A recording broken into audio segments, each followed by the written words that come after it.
students. Thanks, guys. So welcome to USC and the Master Professional Writing Program. We are so thrilled to see all of you here tonight, to see our students in action and our legendary friend and teacher at MPW, Shelley Berman.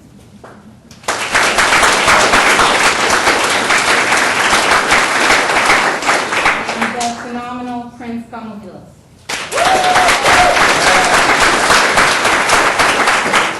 I also want to acknowledge our co-producers, Orly Minazot. If you stand up for and Howard Hall.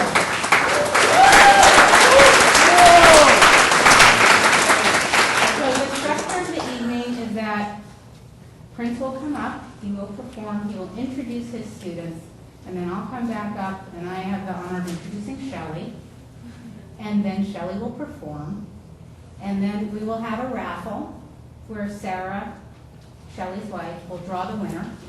The winner of this raffle will receive CDs by Shelley and a CD by Prince. And we will also have CDs on sale afterwards, and Shelley has agreed to sign some. And we'll have a reception as well, so we hope that you'll join us. So before we start, as you noticed from my name, which no one can pronounce, it's Brighde Mullins, and it is, we have one seat left. I can show you where it is. Oh no, that's my seat, sorry. Alex, is there a seat next to you? Here. Thanks, Howard. Okay. Oh, perfect. You seated next to your friend. Serendipity. So I'm the director of the program, Brighde Mullins, and that's an Irish name. In Irish culture, of course, stories and storytelling and the Bardic tradition are very important. And so in ancient Irish times, when a storyteller would speak, the person next to her would hold her hand to give her strength. And out of compassion for the story, that witnessing capacity. So don't worry, I'm not going to ask you to hold each other's hands, but I am going to ask you to have that same degree of sympathy and compassion for our performers, to take a moment and really make sure that your cell phones and everything are off. And if you need to leave, just to do so quietly. The restrooms are catty corner in the other building.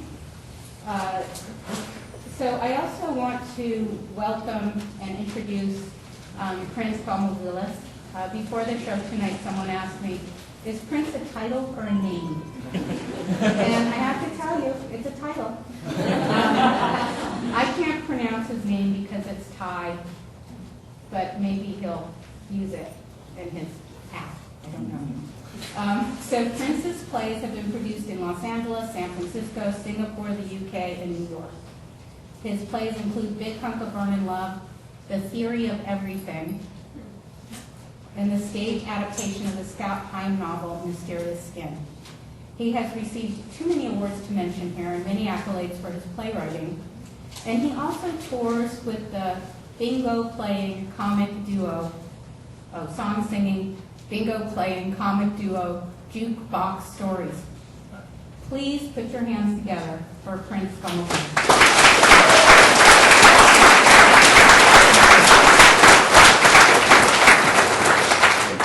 Thank you, everybody. Good evening.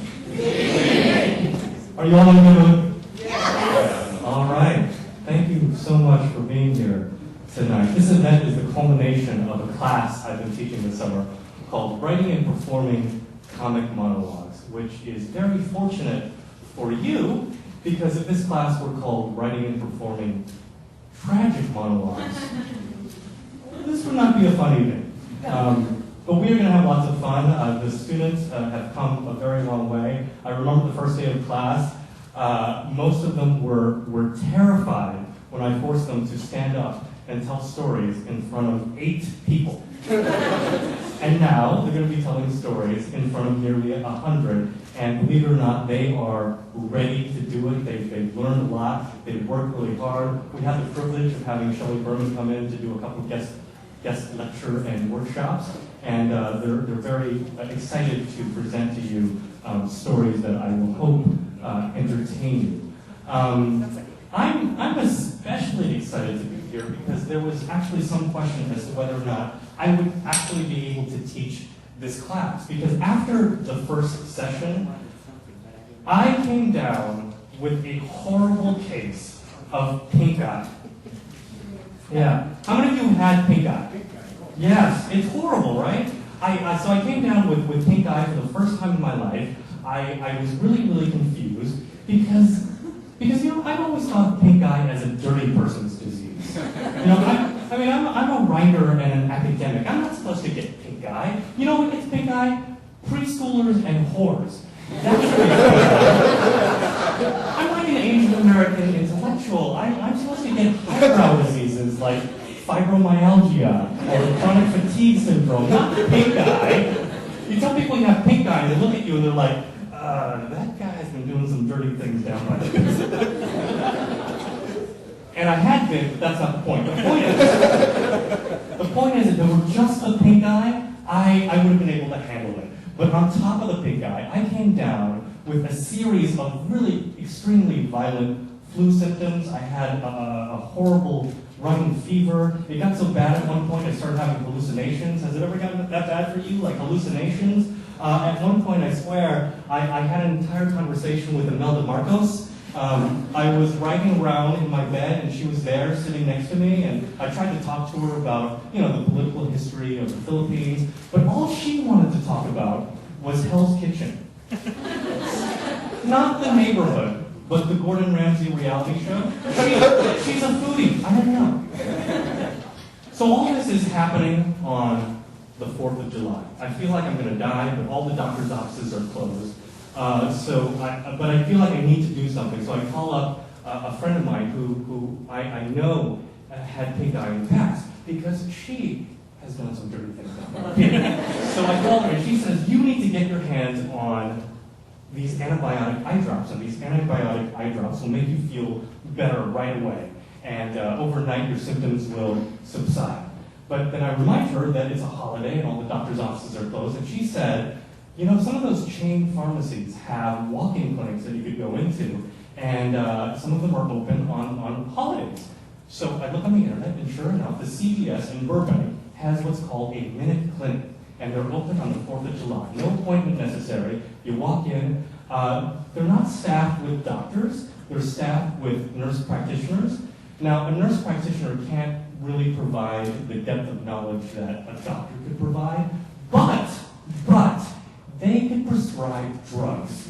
And that's all that mattered. So I managed to drive to the Minute Clinic in Burbank, and I walk in, and the nurse practitioner examines me, and for a split second, this look of horror sweeps over her face, and then she kind of composes herself, and she examines me a little bit more, and she says, yeah, that's pink eye, but it's way beyond what I've ever, that's just not in the realm of my understanding because I haven't got, so basically what she was trying to say was it was the worst case of pink eye she had ever seen. So she prescribes me these antibiotic eye drops and she says, if it doesn't get better by tomorrow, you need to go see an ophthalmologist. But the way that she said it, the inflection in her voice, I knew what she meant. What she really meant was these antibiotic eye drops aren't going to do shit. You need to see a real doctor.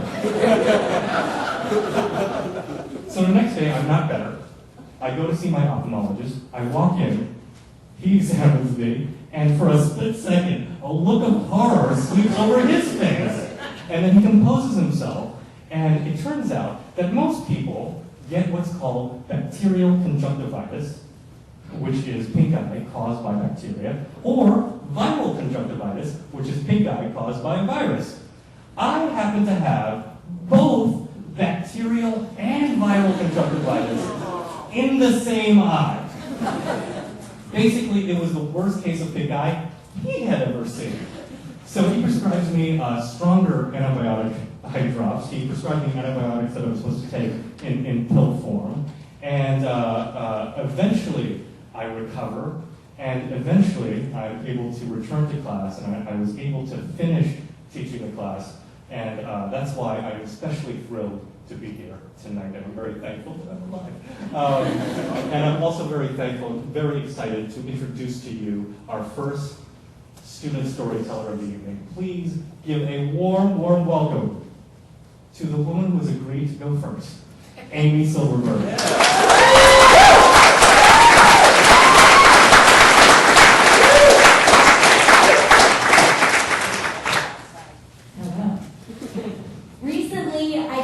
I was going to adopt a healthier lifestyle, and I had a few different compelling reasons for this. I just moved to Los Angeles, and I don't know if you guys know, but being a sloth here is frowned upon. Also, I started dating someone new. He was a vegan who made documentary films about the making of documentary films. He also worked out like a robot, so we had a lot in common. And it's always been my experience that if you want to impress someone you're dating, you should agree to do something that you have no aptitude for. So when you suggested that we do yoga, I said, yeah, that sounds like a good idea. Mind you, we were still in that stage of the relationship where everything that had come out of my mouth was a lie. So he said, you like nature hikes? I said, I love nature hikes. He said, you want to do yoga? I said, I'd love to do yoga. And that's what happened. What I didn't say was that I get a side ache when I stroll too quickly. I did say, I'm not all that experienced with yoga, and he said, that's fine. We'll go to a very beginner class, you'll like it. I say, okay. And that's why I end up in his gym. Now, I can count the number of gyms I've seen on one hand, but most of those have been on television. They've made a lot of upgrades to gyms. Now they have computers in the lobby. They have TV screens on each Stairmaster, and you can get cable on each one. When I saw the cable, I thought, well, now something looks familiar. Now we go to the yoga room, and it's all paneled in windows, which means everyone who's working out can watch you, which in theory seems like a great idea. So we walk in, and the instructor looks like a 40-year-old cheerleader, and she's already practicing her deep breathing. There's Enya music coming from the top of the ceiling. And I realized I'd worn the wrong clothes because everyone's in yoga ensembles and I am wearing sweatpants with writing on the butt. And I think that's okay. And she starts talking like a late-night phone sex operator, and she says, hello, it's time for meditation. And then I think, well, shit, I hate meditation. And nobody's told me this. And the fastest way to get me to be anxious is to tell me to relax. So then, I start thinking about every bad scenario that has and ever will possibly happen. I think I'm going to get stuck in a position I can't get out of. I'm going to get struck by a car when I leave. Nobody will ever read my writing. I'm going to die of failure. And meanwhile, I'm looking next to me and everybody else is going towards the white light with their deep breathing. And my red light is flashing as in spontaneous combustion. And then by the time the meditation is ending, I'm reciting Sylvia Plath in my head. And I can't find an oven anywhere to end it all. And then she says, now everyone in the yoga will begin. The yoga. Everyone's looking at each other like she just announced we're getting free HBO. Not like we shelled out money for this, like a prize or something. So she says, everybody sit Indian style with the rest of the little Indian style soldiers. And I take out my styrofoam mat, which feels like it should be called wooden floor. And I prepare for the yoga. Now I'm sitting kind of farther back and I'm too short to see over everyone's heads, so I can't see what the instructor is doing. And also everyone next to me looks kind of like a blur of limbs. And she says, okay, now for the first pose, the child's pose. And I can't see what's going on, and I think, it's fine, I'll use my common sense. The child's pose, what is that, fetal position? So I curl up in a ball, and I think, this is not bad at all. I find this very relaxing. I've been practicing fetal position since before I was born. I know it extremely well. So that's when I get a glimpse of the housewife in the sari next to me, and I realize, no, I'm doing it extremely wrong. And the guy I'm dating is looking at me from the row ahead, and he's kind of got this, eating grin on his face, and then he sees that I'm curled up like a larva, and he kind of goes, and stop, fooling around, stop. And I'm saying, this is what my body does when left to its own devices. I can't help it.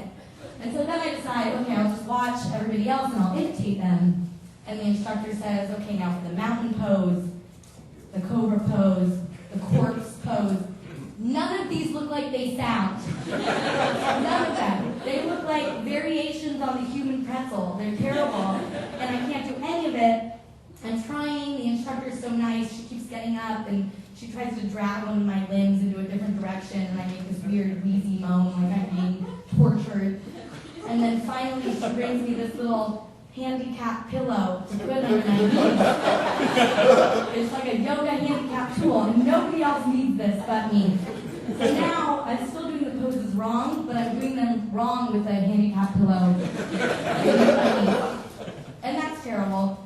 Finally, I just stop altogether and I'm just sitting on the phone and I'm watching everybody else. And when yoga's being done well, it kind of looks like slow motion breakdancing. It's neat to watch. And then it's getting towards the end, it's winding down, and the instructor says, you know, if you're doing it right, you should feel tired and sweaty and worn out. And this is a lie, because I was doing it wrong and I felt tired and sweaty and sore and worn out. She goes, everybody, deep breathing, it's come to an end. I never wanted to leave anything so quickly. I'm tying my shoes like I'm being timed or something. I can't wait to get out of there. And when we're in the car, this guy and I can tell that it's awkward. Something new has passed between us and it's never going to be the same. There's no talk of hikes. And he's seeing me in this new, terrible light, the light of a terrible, sad, painful yoga experience. And I've never been back since.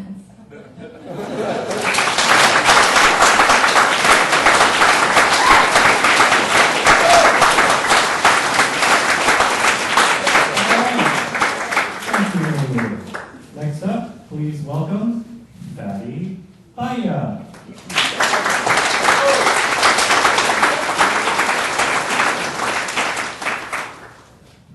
So my in-laws, they all live in France, and they don't speak a word of English. And I don't speak French.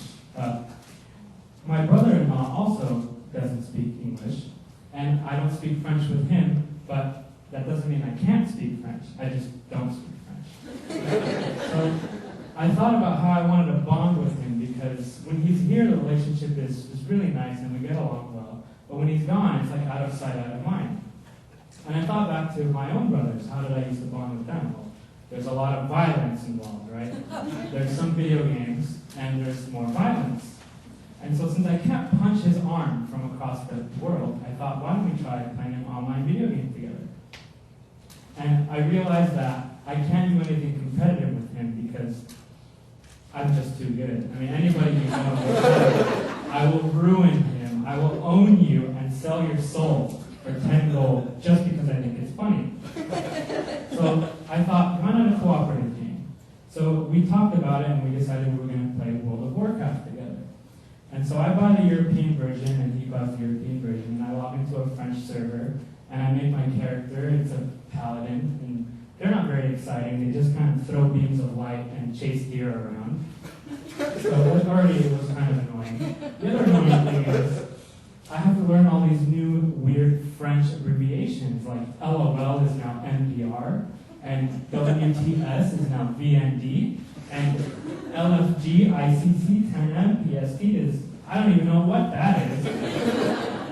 And finally, the last thing is, I have to play with all these French people, and they're not very responsive when you don't speak French. Like, for example, I would be online, and somebody would tell me, give me a command, hey, go do this in French. And I'd say, hey, I'm sorry, I'm from California, I don't know what you're talking about. And the first reaction I would always get is, zut, American, and I would never see them again. So one of these days I log in, and my brother-in-law, he's made some French friends, and that's nice, but I noticed he's gained some levels on me, so he's further along in the game. And that's fine. So I just go back to murdering deer in the savannah by myself. He comes back a few days later, and he's 10 levels ahead of me now. This is a big deal in a role-playing game. It's almost like going to Six Flags with a 2-year-old. You can't really do much together, except look at the pretty animals and pet them. That's not very exciting in real life, so imagine how it is in a video game. So one of these days, I'm in the savannah, and I'm slaughtering my deer, and I come across this giant mythical stag. and chasing me across the African savannah. And the next thing I know, my brother-in-law swoops down on this giant winged lion and rescues me. He rescued me. No. So I say, merci, thank you, but I'm already planning my revenge. First thing I do is I log on when he's not there, and I start building my character's levels. And one of these days I log on to Skype and I call him and I say, can you please log on? I want to spend some time with you. And he says, oh great, that's great. I'll be right there. He logs in and I'm the same level as him. There's his first surprise. He logs in and I say, oh okay, Rector Roman donde la vie. Meet me outside the city. His second surprise. I'm a little French, right? I didn't see that one coming. So he steps outside the city and there's a big gathering of digital people online so everyone can see what's happening. And I hit him with a request to duel. Kind of like knights, they used to slap each other with gauntlets. Sort of the same thing. And we start this duel, before he even knows what's going on, I smite him. I smite him so hard, he has no idea what just smote him.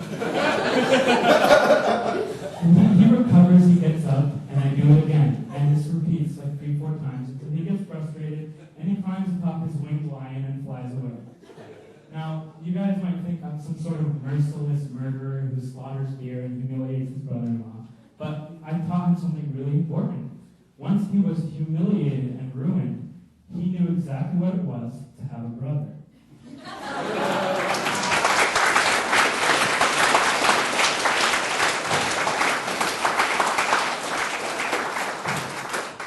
All right, the hits keep on coming.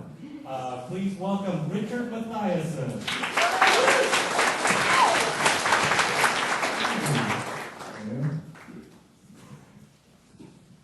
So if I were on death row, my last meal would be mashed potatoes. At my wedding, I want my cake to be made out of mashed potatoes. When I die, I want my coffin filled with mashed potatoes, so that I might ascend to the heavens on a chariot of starchy goodness. I even got a pair of mashed potato lederhosen on hand, just in case Lady Gaga needs a date to the Grammys. That's why Thanksgiving is my favorite holiday. I mean, yeah, family, tradition, blah, blah, pilgrims, whatever. And I don't care about the turkey, the yams, the stuffing. These are just things I throw into my mashed potatoes to make them lumpier. So it's one Thanksgiving, we get invited to Massachusetts to spend the holiday with my cousin. Now, she's an amazing glass artist, which is really just a nice way of saying my cousin blows glass for a living. She's got this studio out there in Massachusetts, really big warehouse with furnaces and stuff, and we would go and visit occasionally and watch her work, turning these molten globs of glass and these furnaces that blaze like the sun, creating jewelry and trinkets and statues, and for some reason one time a giant pumpkin. So, this year, my cousin is going to cook for us. Now, being 15 and naive, I never stopped to think, I wonder what kind of Thanksgiving meal my hippie, glass-blowing vegan cousin is going to cook. It's been my experience that really great meals take a long time to cook. There's the attention to detail, the fresh ingredients, and just all the care and quality that goes into a good meal. It takes time. Now, on the other hand, truly horrible meals take at least as much time to prepare. Now, there's the forgotten ingredients, the last-minute scrambling, inedible substitutions, then the inevitable, screw it, let's just throw it all in a pot and pray for the best. So we'd all been sitting around the table for quite some time, and everybody's getting pretty hungry, and finally, the plates start coming out one by one. Yams, with no marshmallows. Ooh, stuffing, the instant kind. Cranberries from a can. And to accommodate those non-vegans who still prefer to milk and murder our dinners, turkey, which is really more like burnt shoe leather on a plate with bones sticking out of it. And vegetables. Vegetables everywhere. Every plate is an explosion of reds, greens, oranges. So many I can't pass them over. Can't scoop them onto my dad's plate when he isn't looking or try and hide them under the stuffing. So the plates come and go. And I finally ask, "You're the mashed potatoes?" To which my cousin responds, "Shit! I knew I forgot to make something." Forgot to make the mashed potatoes on Thanksgiving. It was like Michelangelo bring his paintbrush. It was like running down the stairs on Christmas morning, hoping to see that brand new bike you've been wishing for all year. Only instead of a new bike, you find Santa stealing your old one and painting on your tree. I was devastated. I smiled, but everyone was staring at me like at any moment I could just snap and murder everyone in the room. I didn't. I was too weak from a lack of carbs. So when we got back to New York, my mom and my aunt, they'd bring me into the dining room, sit me down, leave me alone for a bit. And I was pouting. When they came back in, they were carrying something that can only be described as a thing of myth. The stuff of legends that drove explorers across the world to their doom in search of the lost city of Spuds. It was a mound of mashed potatoes, 3 feet high, shaped like a volcano, with the summit filled with gravy. And there were lit sparklers laid around the base, and peas like tiny pygmies in a jungle village.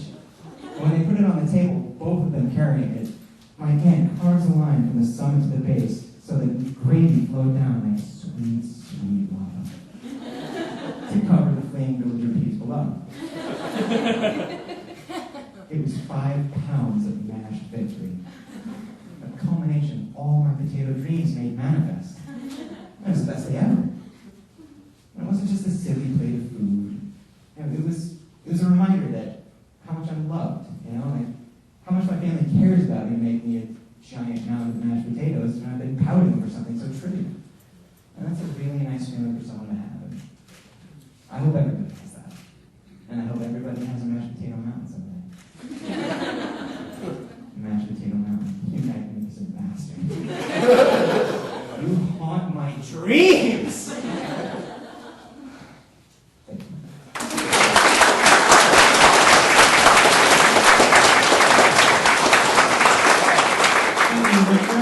Please welcome Garfinkel.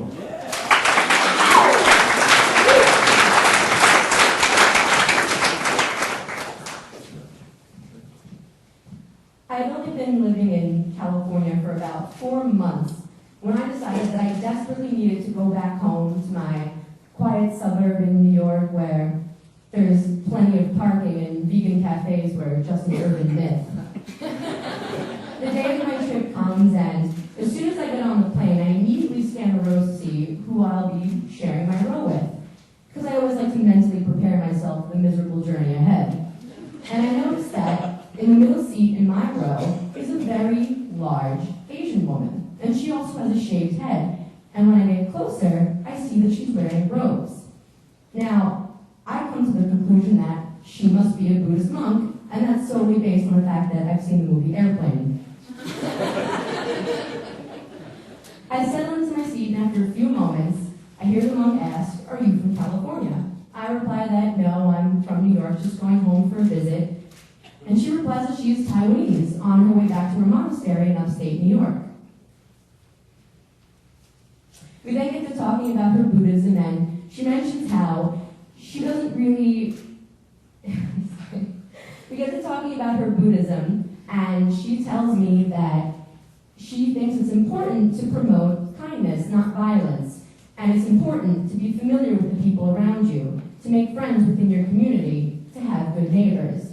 Now, little does she know, I've never had good neighbors. In fact, any neighbors my family and I have ever had have always done something to piss us off. The girl next door that used to babysit my sister and I would invite her boyfriend over. The people across the street constantly park in front of our house, and there's plenty of space in front of their own, and they're always using a buzzsaw on something. And for a time, the lady down the block would walk her dog by our house and let it defecate on our lawn because she was angry we weren't sharing any of our neighborly secrets with her. So we never made many local friends, which is fine, my mother would say, because as soon as you get comfortable with your neighbors, they're going to want something. When they make the announcement to turn off all electronics, the monk pulls out her iPhone. I then have this notion in my head of the Apple marketing campaign like World Peace. There's an app for that. The plane gears its engine and we begin takeoff. The monk clutches her prayer beads tightly and bows her head, not lifting it until we reach a steady cruising altitude. I, in the meantime, am fully immersed in my complimentary JetBlue TV. until I feel a tap on my shoulder. I look over and see that the monk is offering me a loaf of walnut bread. I politely decline and she asks, "Are you sure? It's very good." I say, "No, I'm okay with it. Thank you." A little while later, I attempt to do some homework. I take out my laptop, I open a document, and the monk looks over and asks me what I'm reading. I tell her it's a script for school, and we get to talking about screenwriting, and she proceeds to tell me that she doesn't really like a lot of TV shows and movies because she doesn't approve of violence as entertainment. She then offers me a cup of almonds, her salad, even some of her soup. All of which I politely decline, though I am enchanted by her giving nature, and a little curious as to where she's pulling this food from. Later on in the trip, Mom decides she needs to go to the bathroom. As a rather girthy woman in the middle seat, I know that I'll have to get up. So I close my laptop, I unbuckle my seatbelt, and I slither into the aisle so she can pass, and then I return to my seat. A few minutes later, the plane hits a little turbulence, and the fasten your seatbelt sign comes on, which I do, and of course, as soon as I do, the monk returns. But instead of having me get up, the monk tells me not to worry and gestures that she's just going to climb over me. I know. So, she swings one leg over me, and as soon as she does that, the plane hits another bump, and she falls forward. And my first reaction is to shut my eyes, and my second is to grab my laptop, not to protect my body from impact or anything. And when I open my eyes, I see that she's caught herself on the back of my seat, a mere 2 inches from my face. So there I am in 16C, being straddled by a Buddhist monk. Her long robes cascading over my legs, her thick arms planted on either side of my head. And she seems kind of stuck there, and I can't really move her. And people on other roads are beginning to look over, and they're giving us weird looks, and they're snickering amongst themselves. And I imagine that anyone else in the monk's position would maybe feel a little embarrassed, or climb to a seat as quickly as possible, or maybe feel a little awkward, but that's not the case here. In fact, not only does the monk not even care in the slightest, but she's smiling. And she leans forward, and in my ear she says, "It's okay. We're neighbors now." And I think that life would be a lot more pleasant if all of my neighbors could be Taiwanese Buddhist monks.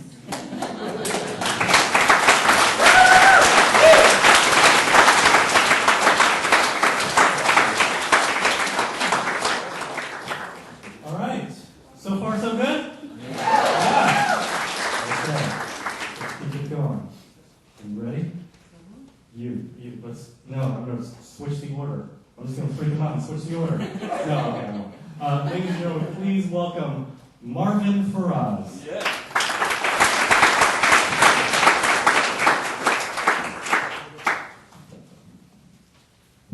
So, a little after I started dating my girlfriend, I went over to her apartment and she tells me there's someone there after me.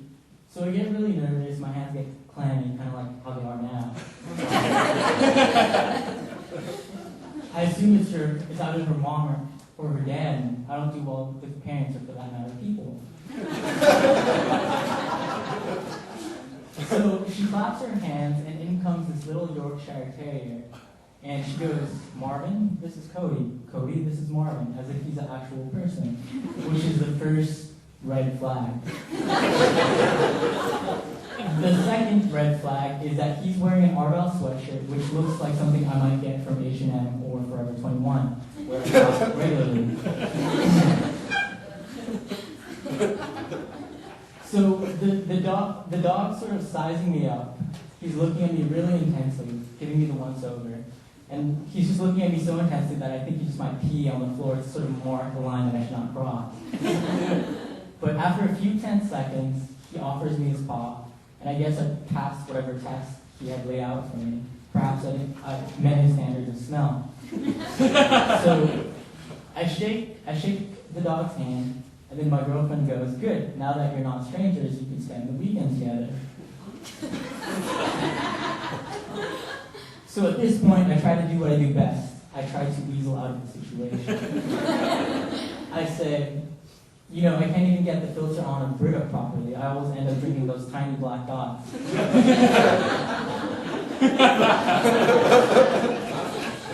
How am I going to take care of another living being? I wouldn't know how to get a Argyle sweatshirt on it.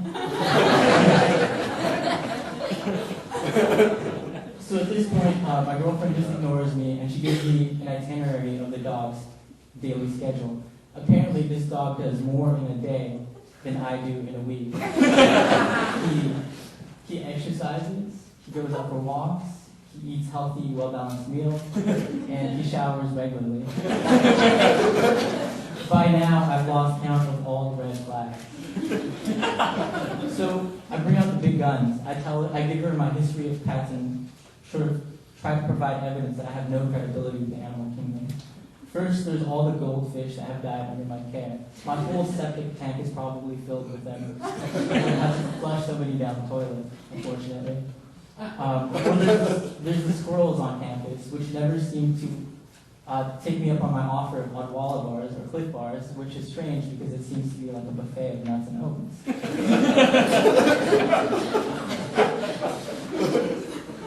But still, she's having none of this. So I confessed to her that in college, my roommate once peer pressured me into buying a kitten.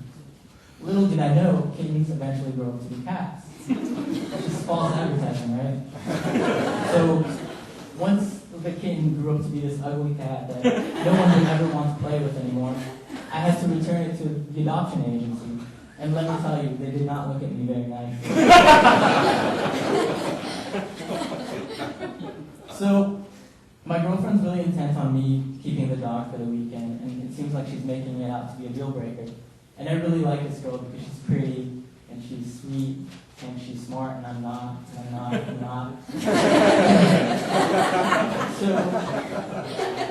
So I say I'm going to take him home for the weekend, and not only that, I tell her that I'm going to teach him how to do a trick, and maybe I'll even post it on YouTube and make some sort of viral video, and we'll be famous. So I take the dog home for the weekend, and I decide I'm going to teach him how to skateboard, because I've seen videos of dogs on YouTube, mainly pugs and bulldogs, skateboarding on beach pathways. The problem is this dog is a Yorkshire Terrier, and the guidebook says that to train a dog how to skateboard, you sort of have to put a towel beneath the skateboard so the dog can get acclimated to it. But I've never been one to sort of follow the crowd, so what I ended up doing was just sort of, I spent the weekend just throwing the dog onto the skateboard, hoping he would like the thrill of the flight. But luckily I never taped this because I would be in for trouble with PETA. They'd probably throw red paint on me. So eventually, when I meet my girlfriend again, I have no tricks to show of. But I do sort of tell her that I have a trick that I learned myself. So I grab a Brighde water filter, and I pour some into his bowl, and then I sort of gesture at it, saying, your dog taught me the value of persistence. Look, there's no tiny black dots in the water. And then, there's no tiny black dots in the water. And then, even if this cannot get me a lot of hits on YouTube, unlike those nerds, at least I have a wonderful girlfriend.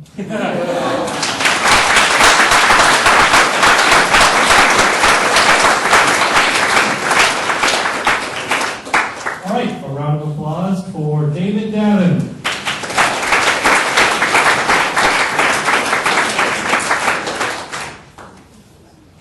Back in the day, I used to think I was this hotshot lifeguard, mostly because I was.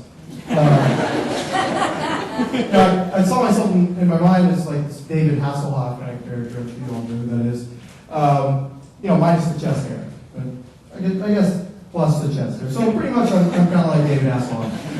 That's what I'm trying to say. Except there's only one problem. I had never done a real rescue. So one day I got the opportunity. I was up on my lifeguard stand, and I see this little girl that was a cute little girl out. She gets above her head, and she's having some trouble, showing all the signs of near drowning. She's got her head back, and she's close to going underwater, and her hands are flailing up. But the only thing is, she looks really, really calm. If you looked at her face, only you wouldn't think this is someone that's having trouble at all. So I'm watching her, but I'm thinking to myself, I need to get her rescued. So fuck it. This girl's gonna get rescued whether she likes it or not. So I make the call and I'm running into the water and I'm thinking, in my mind's eye of how heroic I must look and how all these hundreds of people who are watching me must think I'm like this big buff lifeguard, like David Hasselhoff, and I'm gonna make the big rescue. And then when I'm thinking that, I find myself face down. I had tripped or something, and I'm like, whatever, I can make it up, get in, still be the hero. I get up, and I fall down again. I can't, something's wrong with my foot. Can't keep going. So I find out later that basically what I've done is almost cut my heel completely off. Severed. It's a big flap of skin, you can see all the blood vessels. No, I know, it's really gross, I'll tell you more. But this time, all I knew was that I couldn't get up. So I'm a few feet from the water, and I just start crawling my way in. I'm sure it looked more ridiculous than it even sounds now. And I'm being watched by hundreds of people on the beach. But I'm still thinking, if I can get to this girl and make the rescue, I'll still look like the hero, right? So I'm crawling in, I get a few inches, once I get into a few inches deep water, I start just swimming and doing the best I can. And, I get a few strokes in, and all of a sudden I run into the little girl. She's there standing in the water looking at me like, what the hell are you doing? And she asked me, she's like, are you okay? So I'm just laying there in the water like a big whale. She goes and runs off to her family, like almost crying. And then the lifeguards come in, and now I'm the one being rescued. They're carrying me up, and I've got a trail of blood behind me and everything. And it's this big old scene. They take me out to the lifeguard station, and they sit me down in a chair. And they're kind of treating the wound and everything, and calling an ambulance, and they're looking for the glass. And I see behind me the girl and her parents packing up to leave, because I guess that, this girl causes a lot of incidents. That's what I assume. And they're like, okay, well, it's time to go again. She's caused another incident. So they're all getting ready to leave, and they stop by the lifeguard station while they're like treating my wound and everything. And the mother kind of motions to the little girl to go, say obviously what they had practiced to say. And the little girl comes up to me all deeply, and she's like, I hope you're going to be okay, Mr. Lifeguard. And I would just kind of nod at her and like try to play it off the best I could, but I really wanted to tell her just how okay I was feeling at the moment and whose fault it was. But I didn't think that would be appropriate at the time. So anyway, at this point there's a big commotion. There's fire trucks and ambulances and police cars, probably helicopters and everything. I'm a big deal. And so they decide, the firemen that are there decide the best way to get me to the ambulance is not like a normal way on like a stretcher or gurney or something. No, they decide to hoist me up in this chair with four big hulking firemen. And they carry me down the stretch of the beach in front of all thousands of people that are out there on this sunny day.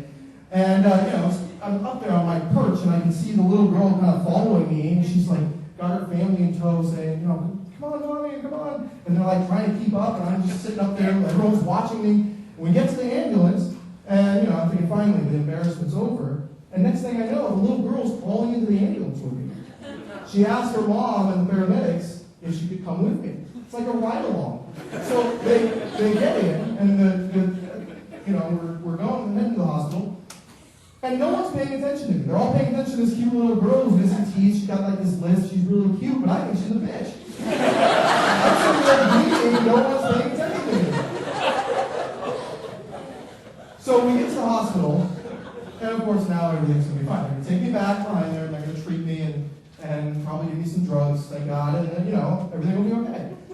And so we're going in, and I see the little girl talking to her mother and a nurse, and I go back in. They take me back into the room, and suddenly, what do you think happens? The girl comes in, and she's there, and the nurse is like, is it okay if she stays in here for a few minutes? She really wanted to. And I don't want to seem like a Grinch, so I just kind of nod and grin. And so she comes in, and all the nurses are giving her all the attention again. I'm sitting there still bleeding. Well, after a little while, finally, they give me some morphine. And thank God, I got sweet release with morphine. Just laying there, I can give a shit now. The little girl wants to stay or whatever she wants to do. Except, as I'm going in and out of consciousness, they're showing her how to put in an IV and all these other things, what all the little instruments are, and then all of a sudden they're giving her a pair of shears, of scissors. And the last thing I see before I pass out is the little girl holding scissors. When I wake up, they cut off most of my heel. It was gone. Thankfully, so was the little girl.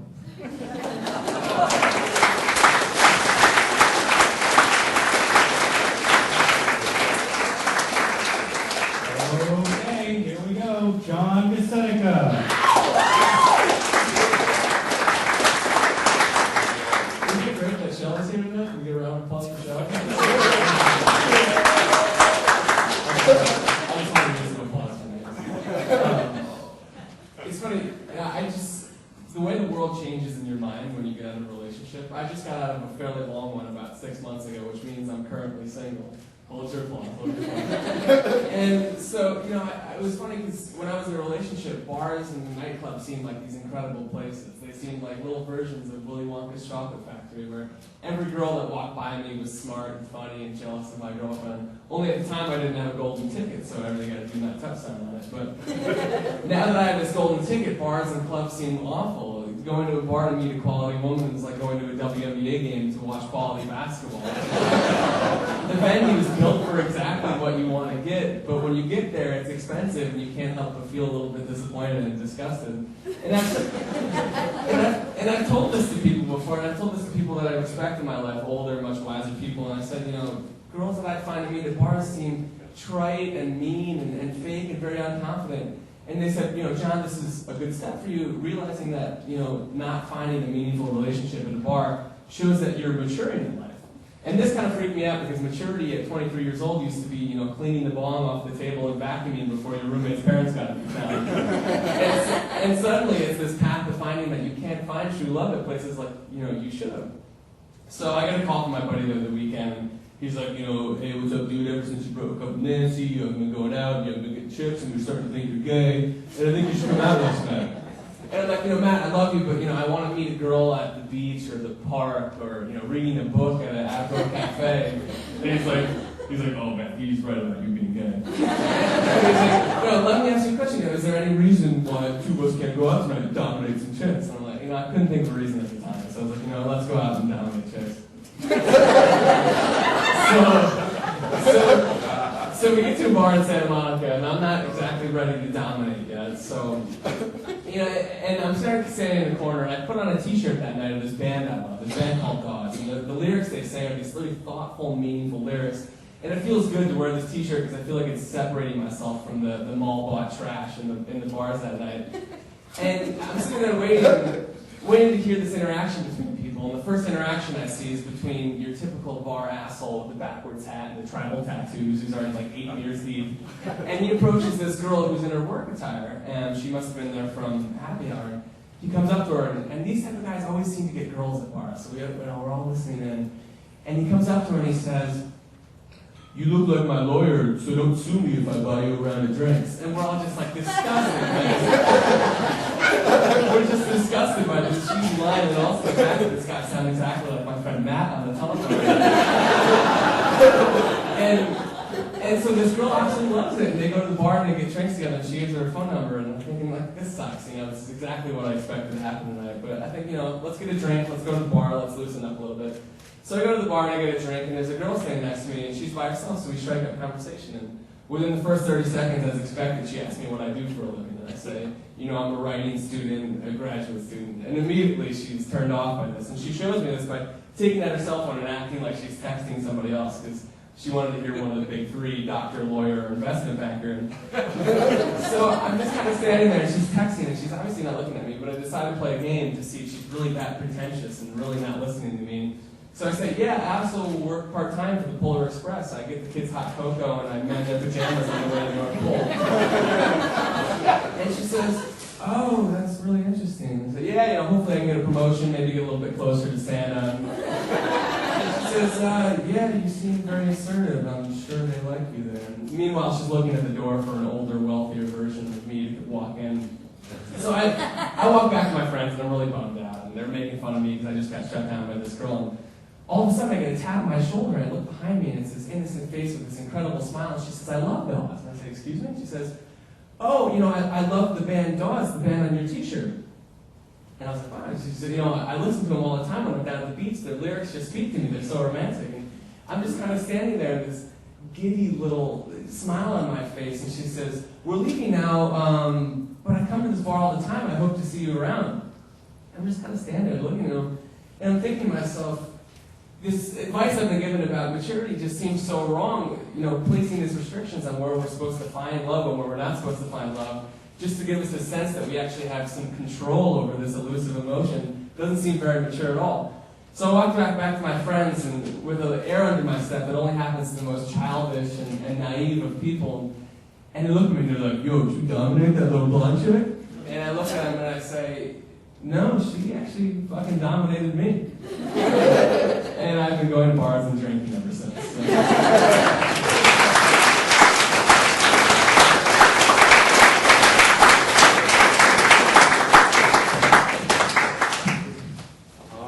To wrap up the student portion of the evening is Nader K.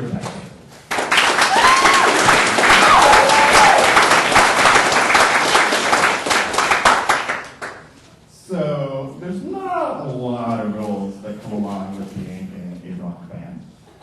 But one role the band I was in always had was no girlfriends on tour. And that's just because they can be distracting and they have a reputation for stirring up drama. You can ask your fellow know about that. So when our guitar player tried to make the case that going from London to Paris for one show overnight didn't exactly constitute a tour, we still had to put our foot down and deny him the privilege of bringing his girlfriend along. Because after all, rules are rules. Plus, none of us can really stand her. So when we go to pick him up from her house that day, he comes out holding this tote bag really close to his chest. And he gets in the back and sits next to me. And we head off. You know, Molly was really upset that you guys wouldn't let her come to Paris with us, he tells me. To which I reply, it's your job, man. You know, you don't bring your girlfriend, it's your job. And he goes, yeah, I guess that's fair. Well, I think I smoothed it over. I'm like, that's great. How'd you smooth it over? And he puts an index finger to his lips, like, shh, it's gonna tell me a secret. And very furtively opens up the tote bag, and out comes this little chihuahua and pops its head up and smiles at me. What the fuck is that? He goes, this is Molly's dog Brando. She said since she couldn't come to Paris with us, Brando would love to see the City of Lights. As I contemplated whether a dog had the mental capacity to appreciate the architectural marvel that is Paris, he concluded by saying, yeah, don't tell Mom up there, indicating to the front, which is where our singer was sitting. Because our singer, he's the kind of guy, I mean, forget about throwing a TV out of a hotel room window. If you wanted to take a shower in the hotel, he would pull you aside and be like, oh, excuse me, mate, can you just make sure the shower curtain is on the inside of the tub instead of the outside, so you don't make a mess and get water everywhere. So we keep Brando under wraps for most of the journey until we started seeing signs for the border crossing. At which point I think of something, and I'm like, hey man, are you sure you can take a dog across the border so willy-nilly with no prior arrangement? He goes, oh, I hadn't thought of that. And so I yell up to our singer, because he's English, and I'm like, hey man, you got an EU passport, do you know what the logistics of international animal travel are? And he turns around and he's like, what? At which point I decide to let the proverbial cat, or in this case dog, out of the bag, and I'm like, we got ourselves a little Contra Brando here. He gets really pissed, and he's like, I can't believe you guys don't take anything seriously. I'm like, shut up. We need to figure this out. We're getting to the border fast. So he starts calling around all his friends, being like, hey, do you guys know, like, can you take a dog across the border? And he gets this information that one way to take a dog across the border, no questions asked, is if it's a service dog. So we start rummaging through our merch, and we go through our band t-shirts, and we find a red one, and we turn it inside out, and we get some stickers. And we start cutting out letters like we're kidnappers writing a ransom note, and we spell out the words service animal. Put on to a shirt, dress Brando in it, cinch it around his tail, and find the last finishing touch, which is a pair of really dark sunglasses for our guitar player to wear. Being a rock band, there was no shortage of those, of course. And I lean into Brando's ear, and I'm like, hey man, if anyone asks, you're a scene, I don't. And he looks up and smiles. So we get to the border, and our singer, he goes through no problem, of course, because he's got an EU passport, which leaves me standing next to our guitar player, who holds a chihuahua on a leash, wearing an inside-out shirt that says service dog and stickers. And he's looking around, like, and the border patrol is looking at him, like, leafing through his passport. And just for extra effect, our guitar player, he puts out his hand and he starts feeling the border patrol guy's face. And the guy is just so uncomfortable, he doesn't know what to do. And he's like, how'd you lose your vision? And he goes, boating accident? And he's like, okay. But then he looks at me and he starts looking through my passport, and I'm Arab, so I have all these stamps from Middle Eastern countries like Syria and Iraq just from visiting my family. And he's looking at me all suspiciously, and he goes, you, come with me. And I'm like, are you kidding me? This guy's pretending he's fine with his law as a guy dog. I'm the one that has to go to the little room. But I oblige, because every time I cross the border, I have to go to the little room. I'm kind of used to it. So he sits me down, and he's asking me all these questions. Where are you from? What were you doing in these countries? What are your parents doing? I answer him all, and then finally, he seems satisfied with my answers, and he lets me go. But just as I'm walking to the door, he's like, wait 1 second, hold on. I'm like, oh man, I almost made it now. And I turn around, and he goes, listen, it's totally legal to travel with dogs in the EU. Your friend doesn't have to pretend he's flying. To which I reply, well, I guess I just have to work on pretending I'm not Arab.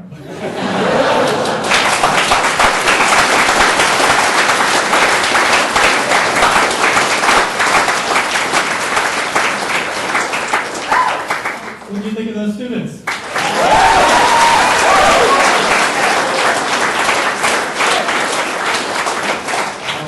We're about to have a very, very special guest take the stage. But we need to set up a little bit. While we're setting up, you could fill out your raffle cards and then pass them towards the front.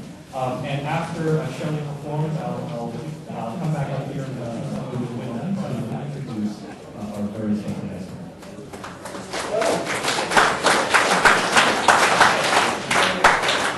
Thank you, and thank you, students. I have to tell you, John, all of you, it's amazing. And I'm sitting next to Shelley, and when Amy got up, about after halfway through, he said, she's good.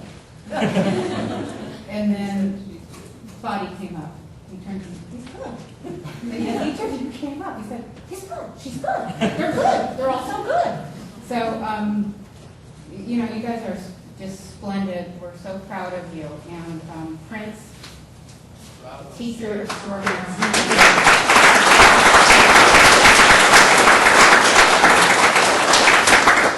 So, you guys know who John Keats is, the poet? He described the world as a veil of soul-making. And he wrote that in a letter. That's not from a poem. And he meant that the hardships and difficulties a person encounters in life are necessary for the development of individual character. There may be intelligences or sparks of the divinity in millions, he wrote, but they are not souls till they acquire identities, till each one is personally a self. Essentially, Keats seems to be saying that we achieve our full potential, our full humanity, when we fully deal with the challenges and learning experience that we encounter in a world of pains and troubles.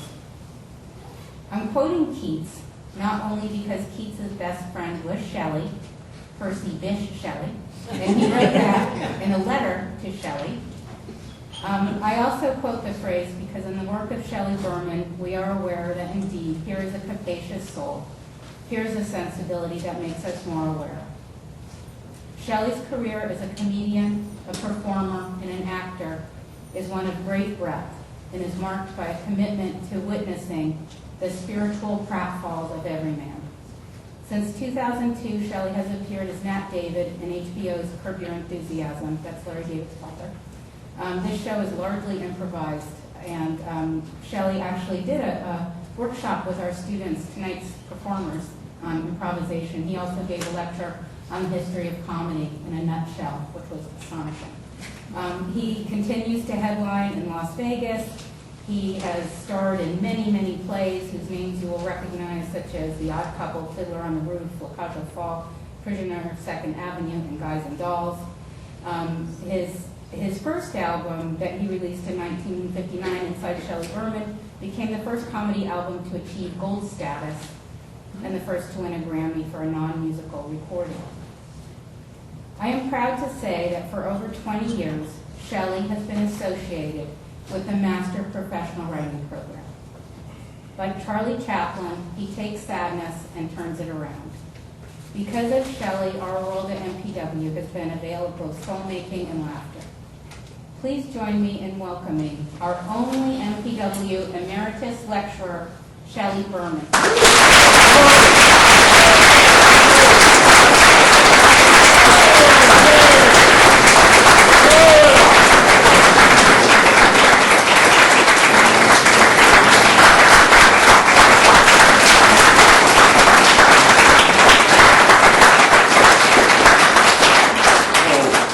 Please be seated.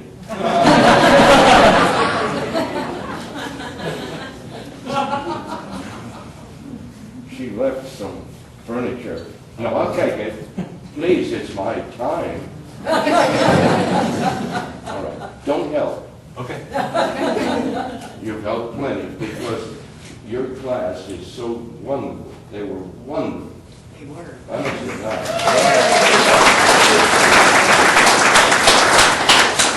and you, I didn't get your name at the beginning. Amy Amy what? Silverberg. Silverberg? Oh, this sounds Jewish. Tribeswoman. She was perfect. You put it well, never mind.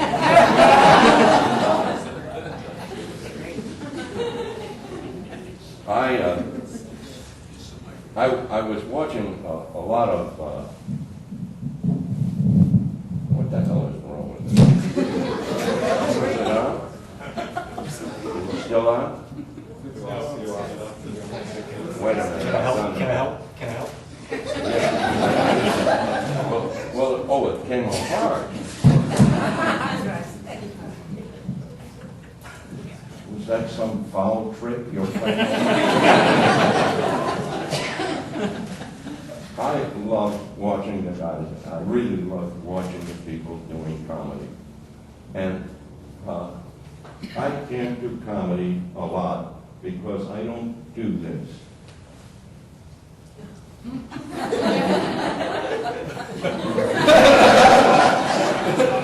I just don't do this. And you will find after a while they do get tired. But what you did, wow, it got to me. I thought, I've got to follow these posts. I mean, I've got to get up there, and they did us all very, very well, and very good. It was what you thought and what you did. I tell you, Prince, you've got a good bunch. You know, and I don't know about Bridget. She makes all these big speeches. I mean, you guys tell a lot of speeches, and she just barely whispered for me. Oh, I forgot, I'm a comedian.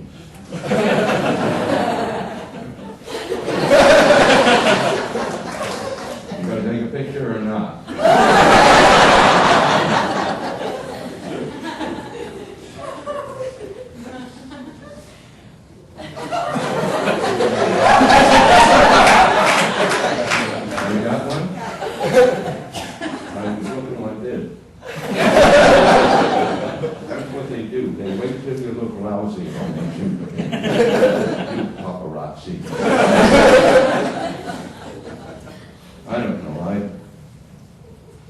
Something I came here to do, but seeing how well you all worked, I'm going to cut it out.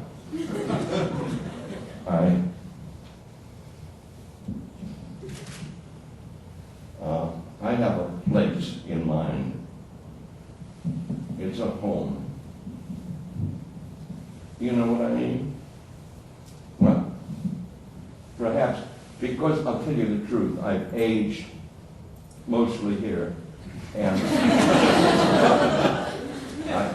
I'm an old guy, and sometimes I'm trying to memorize some stuff, and I blow it. So once in a while, I may ask somebody to help me.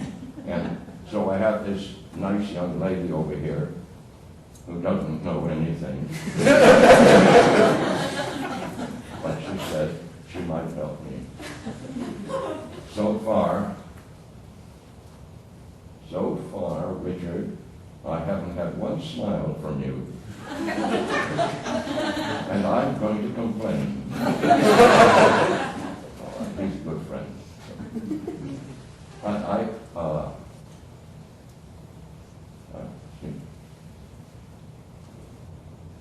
Downstairs, and incidentally, I'm going to be very long here tonight. You won't be able to sit it out. So far, I've done nothing. But I've got a lot of laughs, and I can't deny that. Hey, Jewish girl. You're already a comedian with that name.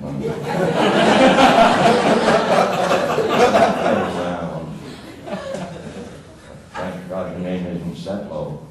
That wouldn't be a comedian's name. It would be a friend's name, but that's about it. Then there's other people here that I have to acknowledge, but I don't like them.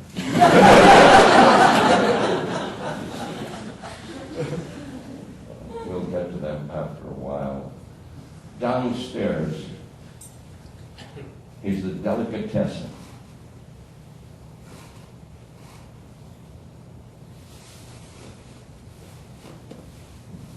Upstairs is our apartment. That's where we live.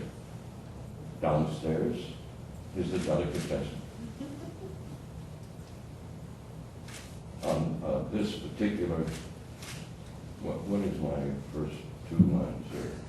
You're between 17 and 18. Oh, okay. Thank you. I'm going to do a lot of that tonight because I'm elderly. So, I'm between, it's many, many years ago we're talking about, and I'm between 17 and 18 years of age, and I've just graduated from high school. This is, we have here, where are we here? You're still explaining the delicatessen downstairs? Okay. The west side of Chicago? This is the west side of Chicago. See? Thanks for your help. This is the west side of Chicago. And exclusively, and almost exclusively Jewish, that neighborhood. No? My wife is saying no, I've studied again. My wife studied again. Can I have that? This? Yes, I'm going to read it off a little bit. You don't mind if I do this, do you?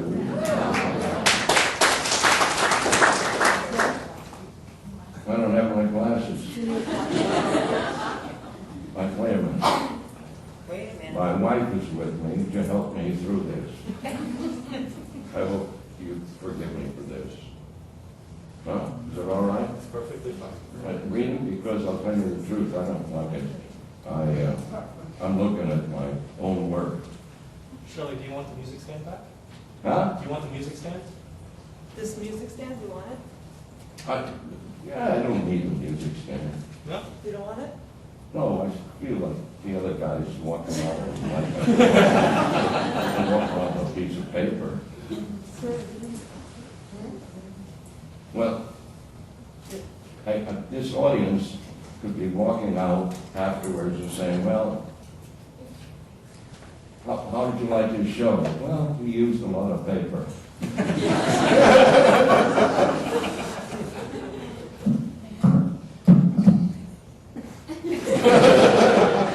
Isn't this like that commercial where the spirit starts fighting you? Don't you hate that one? It really looks like a finger that's really awful. Oh yeah, downstairs is the delicatessen. Anyway,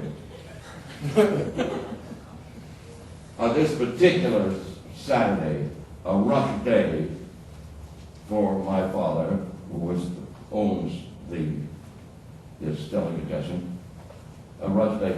On this particular day, I'm at the other side of the city with two close friends, Fat and Yodel. I know. Fat's father owns a bakery, naturally. Yodel's father is a pipe fitter, and for the life of me to this day, I do not know what a pipe fitter means. It sounds obscene. Anyway, I'm at the other side of the city with my two close friends. Now, these guys and I have been associated for some time now as aspiring actors, young thespians, at a community theater which is held in our neighborhood, incidentally, on the premises of an Episcopal church.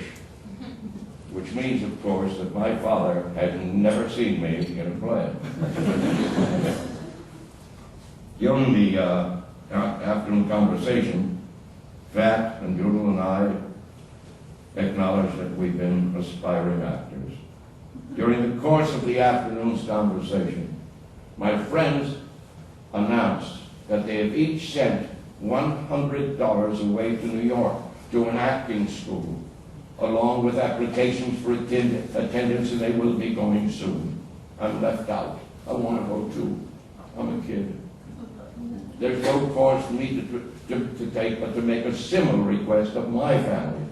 But for me to go directly to my father with a request for $100 to go to acting school is ridiculous.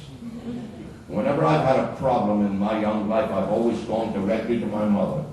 My mother has always had the same wonderful, consistent maternal advice. Talk to your father. Well, I called home on the phone, and my mother goes downstairs. I'm afraid to talk to either of these people in person about the subject. That's why I'm on the phone. My mother goes downstairs to the delicatessen. She announces to my father, Nate, he wants to talk to you. You know who. Nate, my father, wipes his hands on a cloth, which, as I recall, should have been condemned months ago. He comes upstairs and he takes the phone and he talks to his son, Sheldon, at the other end of the line, asking for $100 to go to acting school in New York. Hello. All right, are you big shot, are you? Listen, before you say another word, I have a request to make from you. Go to hell and that's all, leave me alone. You know I go to hell, so don't play act with me. After your friends you can fool, after me you can't fool. Your son, nice guy, you. Son, swell guy. What is it? I have to ask you a favor. I have to pull out all my teeth from my head. That's the way it is. Every Saturday, I ask you to come downstairs and give me a few hours in the store. Every Saturday it's the same thing. You take a powder. What kind of a guy are you? What kind of a sport do you? Proud yourself. Need a favor from me, got to pay a couple of dollars, or the card you just smash up every week. That's another story altogether. When you were in high school, I didn't sit up at your whole night to help you with your homework. If it wouldn't be for me, would you pass English? Now, if I ask a lousy favor from you, I have to stand on my head and die altogether. All right, so forget about it, don't forget about it. You'll forget about it, but I'll remember Sheldon and don't you forget. Listen, do me a favor, hurry up and talk. Your Uncle Max is downstairs walking the store. In 10 minutes, we're out of business, and that's it. All right, so it's important you have to talk to me on the telephone like a goof. You can't come home and talk to me in person, man to man. Come home, Dumbo, we'll sit on a table, I'll say coffee, I'll Coca-Cola, we'll talk business, Dumbo. What? Of me you're afraid? Of me, Dumbo, you're afraid? Did I ever lay a hand on you? In your whole life, did I ever lay one finger on you? All right, but those times you deserved it. No, I wouldn't say, yeah, I'll do the favor until I read the favor. I don't sign the paper until I read it, big shot. What is the favor? All right, how much? How much? How much? How much? $100, sir? You, $100, children, did you fall from my window on your head or something? A secret, all right, go ahead with your secret, but I don't pay $100 for a secret. It wasn't $100. Portugal, tell you right now, if you're in trouble, you're on your own. You got her father paid $100. You tell me right now I want $100, right now. Yeah? Yeah? Yeah, yeah, yeah. Yeah, yeah, yeah. Yeah, yeah, yeah. You, yeah, yeah, where? Where? No, New York. You are a sick boy, you know that. You need a doctor to open up your head and look inside what you got there. You got chicken fat there in your head. What am I talking? Am I talking to a baby, an idiot? I'm talking to a big boy. You were 18 years old. You were a man already. Come on, Hector. You got to think, Hector, to do something with your life. Not to pray around your whole life. Come on. How long, Hector? You're over here by the community theater, by the church over here, huh? Now 2 years, 3 years. Don't get snug with me. I'll break your legs. You'll tell me a lie. 3 years. You ever make there a nickel? A penny? A token? Now what the hell you give me $100 on acting school in New York? What's the matter with you? A quick place on acting school, that's a racket. They're gangsters that take away your money. The second place, an actor don't need no lessons. An actor is unnatural. Either an actor is unnatural or an actor is not an actor. And that's the way it is, so don't tell me. Sophie Tucker didn't take no lessons. She made a fortune on the wall about it. If you want education, would I refuse you proof $1 to go to a college to learn something, huh? Would I say no to you, dumb bell, to go to a school to be something? A lawyer, a doctor, a CPA. Don't put your head on your door, a shingle actor, they'll come in looking for you. Who the hell are you? Then Shelton, I will tell you the truth, the honest to God truth. I don't like to take the people. I'm sorry, I do not like to show people. They make me, excuse me the expression,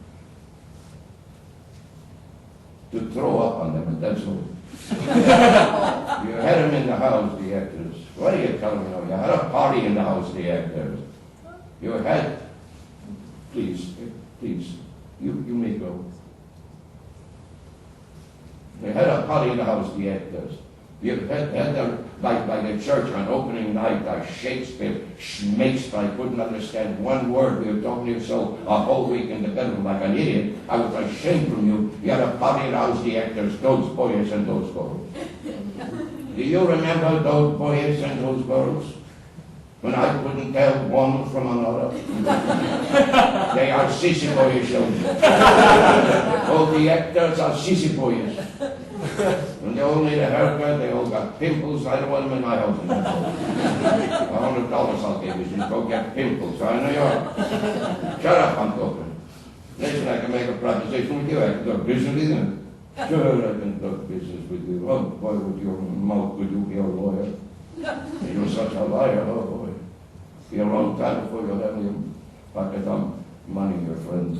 Believe it. All right. Here is what I do with you, actor. You come downstairs by me in the store. This Saturday coming. And the next Saturday coming, from this Saturday coming. You understand what I'm talking? This Saturday coming, and the next Saturday coming, from this Saturday coming. Don't say yeah if you only know, because I know you don't understand English altogether. This Saturday's coming, not going down, it's coming. And you work downstairs. And you work downstairs. Not a half a Saturday. Not a quarter of Saturday. a full working day just like everybody else in the whole world, 14 hours. I give you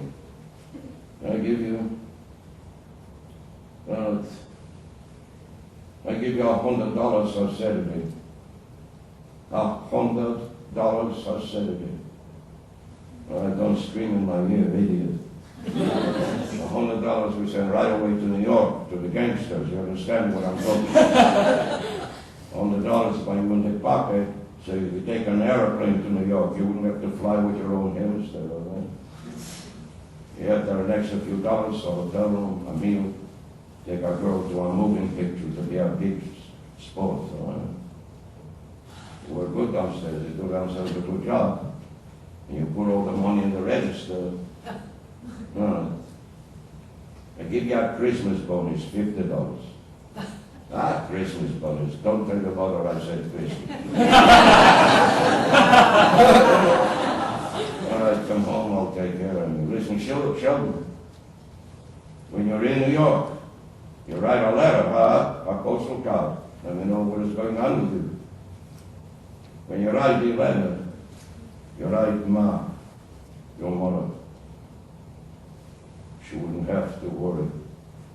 You know, she worries, she makes me crazy. She'll make me crazy, I'll punch her right in the nose. One day she'll punch your mother in the nose and write a letter. She'll come home, she'll have a nice nose, your mother, right? Take care of yourself there, you wouldn't get sick there, you wouldn't catch a cold. I know you like to run out the street naked, no? That's good, Sheldon, we're good. To be there alone in a hole, you're living there and there is nobody dead with you, a fever. Sick. Sheldon, you wouldn't hang around with these sissy boys. They're not for you, Sheldon, fair. If I'll come to New York and I'll find on your face one pimple, I'll break off your head. All right, dear. Hey, actor. Hey, the movie star. Hey, Spencer Tracy. You're a rich guy, actor. All right, remember how it feels after it was all boy was going to do for a living. You won't have, before you'll have in your pocket a few dollars money, my friend, you listen to me. All right, you have a few dollars. Words will come to words. You wouldn't starve. You're not alone in the world, thank God.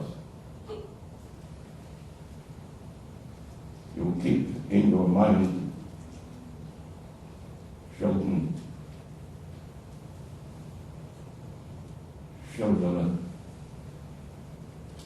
whatever is going to happen with you in this world, keep in your mind, in Chicago, there is somebody.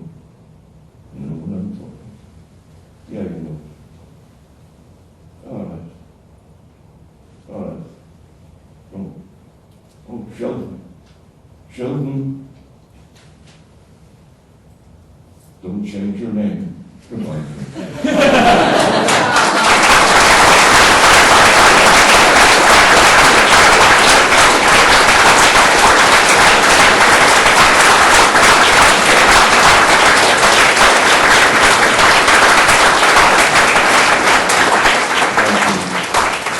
Thank you very much.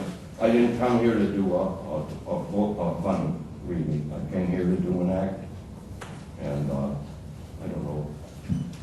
I hope it was okay.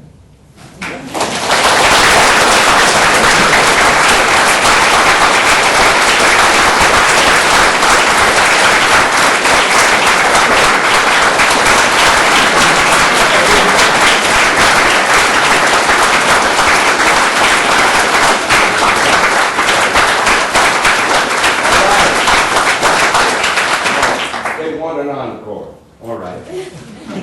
I'll start from the beginning. All right. Thank you. Yes. to give me a break like this, to let me have the room. I'm serious. You think it isn't a big thrill for a performer to be treated this way?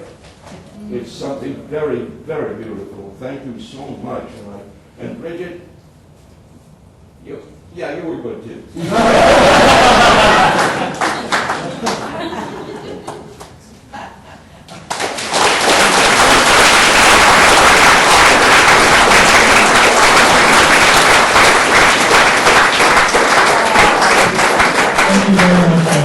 Okay. That's my favorite. The winner of the prize package, signed CDs from Shelley and myself, is Matthew Amy. Matthew Amy. All right, great.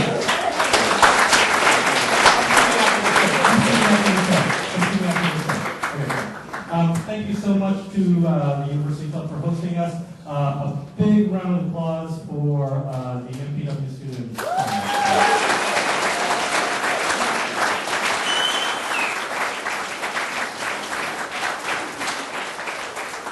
And one more hand for the legendary Shelley Berman.